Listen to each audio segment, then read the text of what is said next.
Salam. Aujourd'hui, on va parler du sihr, la sorcellerie, plus particulièrement la sorcellerie de désunion. Et on va voir comment faire en fait pour s'en débarrasser avec l'aide d'Allah. Donc déjà, par définition, ici on va parler que du sihr de désunion. De désunion, ça consiste en quoi en fait? Ici, en fait, la magie, elle a été utilisée dans le but de séparer deux personnes. Alors, ça peut être n'importe qui pour ces deux personnes, mais généralement, ce sont deux personnes en fait qui sont proches. Donc, ça peut être deux amis, ça peut être un frère et sa sœur, deux sœurs, un enfant avec un de ses parents ou les deux parents. Ça peut être quelqu'un de la famille, un proche de la famille, quelqu'un avec qui on est en affaires, en business. Mais le plus souvent, malheureusement, c'est entre le mari et la femme que ce genre de sihr est utilisé, quand on veut séparer en fait le mari de sa femme. Quelques symptômes de la magie de désunion pour que vous compreniez bien. Il y a un bouleversement du comportement et des sentiments de façon brusque. C'est-à-dire en fait que deux personnes qui vraiment s'apprécient énormément, et du jour au lendemain, en fait, on ne sait pas ce qui se passe. Il y a carrément une haine limite viscérale en fait entre les deux. Ils peuvent plus se voir, mais littéralement ils ne peuvent plus se voir. C'est-à-dire ils peuvent plus se regarder, ils peuvent plus se parler. C'est vraiment quelque chose qui arrive de manière assez, rapide, pas quelque chose qui se fait dans le temps avec voilà. Parce qu'il y a plusieurs choses qui se sont passées. Là, c'est vraiment quelque chose qui se passe de manière assez rapide. Et c'est pour ça, en fait, qu'on est étonné soi-même et on se dit, mais je comprends pas, il y a même pas une semaine, on était les meilleurs amis du monde. Et là, on se parle plus, comme si, voilà. Avec le mari et la femme, c'est pareil. Ils étaient parfaits, en parfaite harmonie. Et puis après, on ne sait pas ce qui se passe. Ils sont passés du coq à l'âne, comme on dit.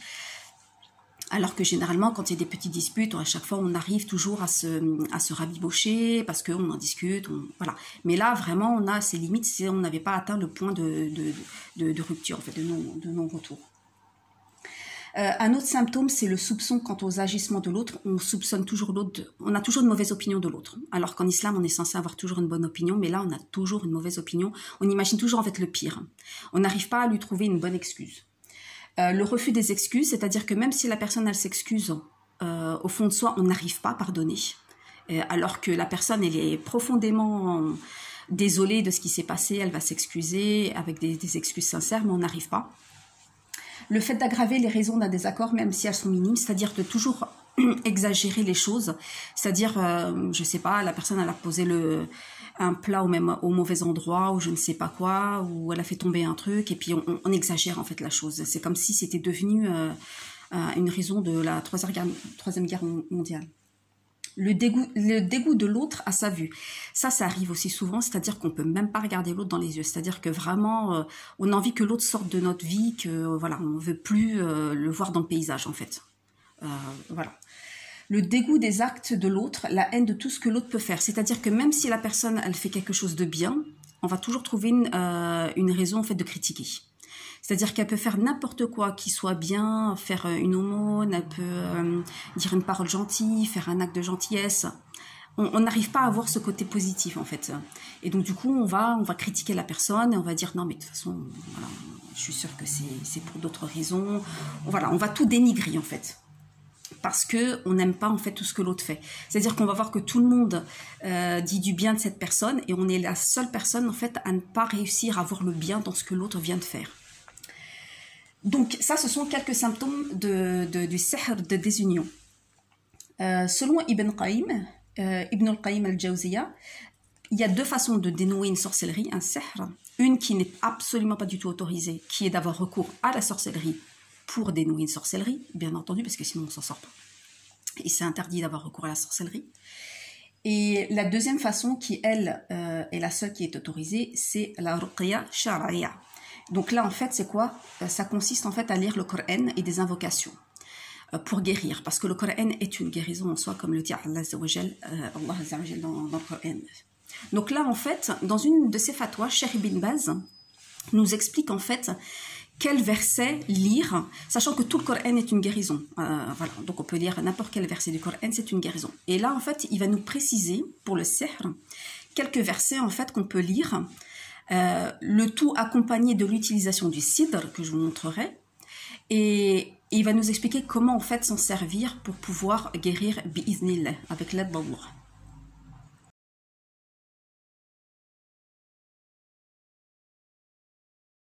Alors, Cheikh Ibn Baz nous explique dans sa fatwa, en fait, qu'on va avoir recours au cidre. Donc, lui, en fait, ce qu'il nous dit, c'est qu'il faut prendre 7 feuilles de cidre et qu'il faut les écraser. Donc, en fait, on les écrase dans un mortier. Si vous n'avez pas de mortier, dans ces cas-là, vous les mettez, en fait, les feuilles dans un récipient. Puis, vous pouvez utiliser, par exemple, un verre et vous utilisez le verre, en fait, pour écraser. Vous pouvez utiliser tout ce que vous voulez, en fait, pour écraser. De nos jours, on trouve du cidre maintenant qui est déjà écrasé, qui est déjà fait en poudre. Donc, on nous a déjà mâché le travail. Donc voilà à quoi ça ressemble, le cidre en poudre. Voilà. Donc les feuilles sont déjà écrasées, elles sont déjà en poudre. Donc après, cette feuille de cidre, le tout en fait c'est de trouver la quantité adéquate. Bon après, je vais en prendre juste un tout petit peu. On n'a pas besoin non plus d'en prendre énormément pour cette feuille de cidre. Donc, il nous dit en fait qu'il faut prendre ces 7 feuilles de cidre, les écraser avec une pierre ou autre chose de ce genre. Donc, comme je viens de vous dire, avec un pilon ou avec un verre, n'importe quoi en fait qui vous permet de quelque chose d'assez lourd qui vous permet d'écraser. Et puis après, il dit on met la poudre dans un pot. En fait, là, on va la mettre dans un récipient, n'importe quel récipient. Donc, moi, j'ai choisi une bouteille d'eau. Et on y verse une quantité d'eau suffisante pour laver tout le corps. Donc vous n'avez pas besoin de prendre 5 litres, 10 litres pour vous laver normalement. Là, vous allez en fait renverser toute cette bouteille d'eau en fait sur vous. Donc vous n'avez pas besoin d'avoir une tonne. Donc là, j'ai une bouteille d'1,5 litre parce que c'est la seule que j'avais. Mais vous pouvez prendre une bouteille d'1 litre si vous voulez. Et voilà. Donc si vous pouvez prendre même moins si vous voulez. Si vous êtes capable en fait de vous laver tout le corps avec un peu moins. Donc là en fait, on va juste verser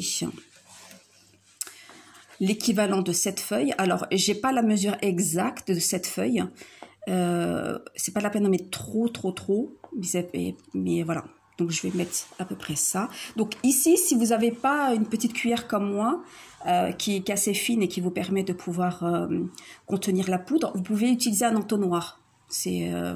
Vous placez l'entonnoir ici et vous versez en fait la poudre à l'intérieur. Donc là, je vais y aller progressivement. Donc, je verse, voilà. Voilà, je vais en mettre juste ça. Voilà.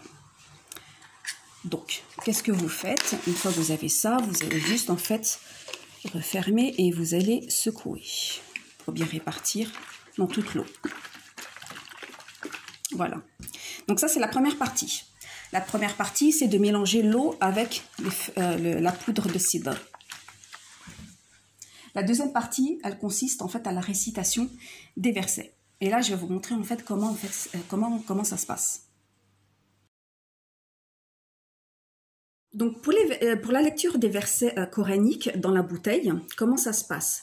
Donc en fait, vous allez réciter tous les versets qui sont mentionnés dans la fatwa, et au fur et à mesure, à la fin de chaque verset ou après 2-3 versets, enfin, il n'y a pas une régularité bien précise. C'est vous qui le faites comme vous le sentez, mais vous devez juste souffler en fait dans le récipient. Donc, par exemple, si je commence par Ayat al-Kursi, donc vous allez commencer, vous allez dire Allahu la il. Vous allez rapprocher en fait votre bouche du récipient pour réciter dans l'eau, en fait. Allahu la ilaha illa huwal hayyul qayyum. Et vous allez faire ça à l'intérieur en fait de la bouteille, pas à l'extérieur, pour que ça touche en fait l'eau. Donc vous ne crachez pas dedans, vous soufflez, vous faites.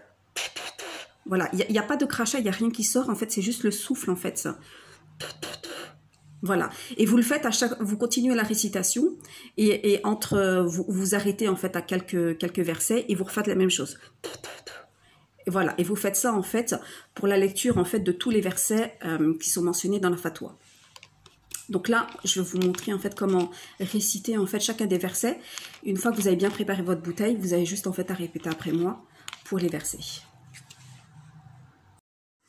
الله لا إله إلا هو الحي القيوم لا تأخذه سنة ولا نوم له ما في السماوات وما في الأرض من ذا الذي يشفع عنده إلا بإذنه يعلم ما بين أيديهم وما خلفهم ولا يحيطون بشيء من علمه إلا بما شاء وسع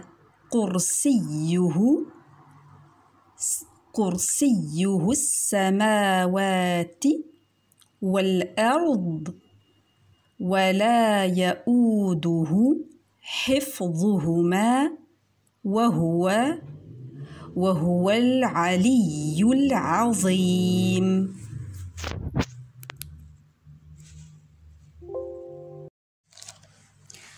بسم الله الرحمن الرحيم. قل يا أيها الكافرون لا أعبد ما تعبدون ولا أنتم عابدون ما أعبد ولا أنا عابد ما عبدتم ولا أنتم عابدون ما أعبد لكم دينكم ولي دين. بسم الله الرحمن الرحيم. قل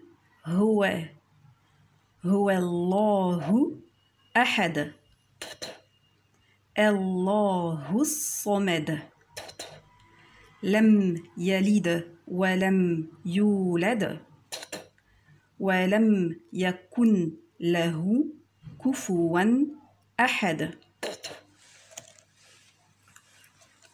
بسم الله الرحمن الرحيم.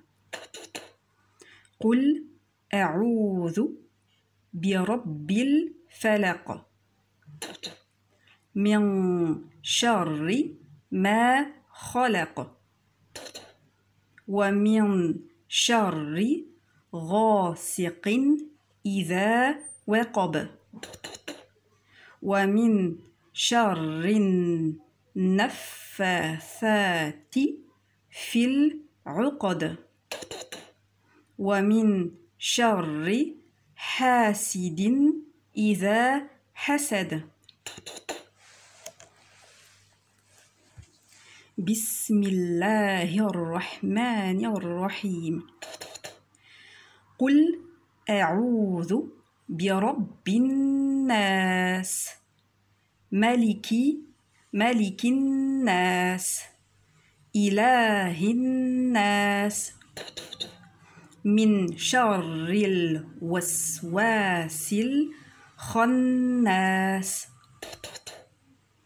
الذي يوسوس في صدور الناس من الجنة والناس.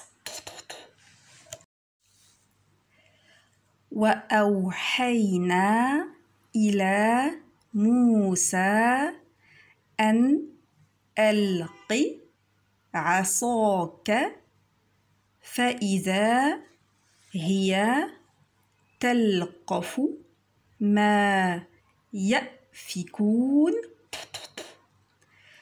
فوقع الحق وبطل ما كانوا يعملون فغلبوا هنالك وانقلبوا صاغرين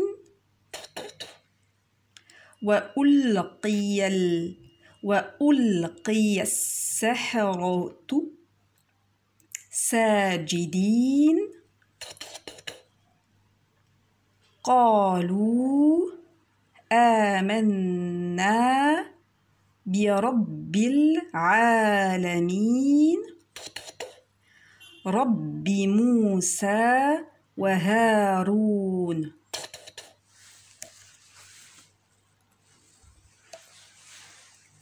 وقال فرعون ائتوني بكل ساحر عليم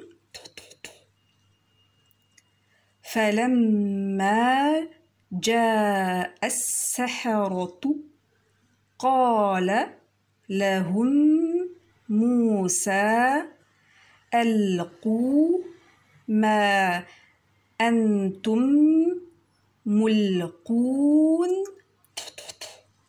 فلما ألقوا قال موسى ما جئتم به السحر إن الله سيبطله إن الله لا يصلح عمل المفسدين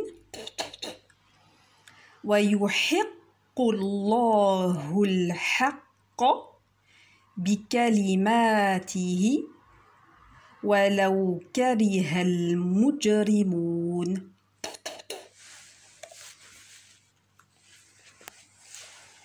قالوا يا موسى إما أن تلقي وإما أن نكون أول من ألقى قال بل ألقوا فإذا حبالهم وعصيهم يخيل إليه من سحرهم أنها تسعى فأوجس في نفسه خيفة موسى قلنا لا تخف إنك أنت الأعلى وألق ما في يمينك تلقف ما صنعوا إنما صنعوا كيد ساحر ولا يفلح الساحر حيث أتى.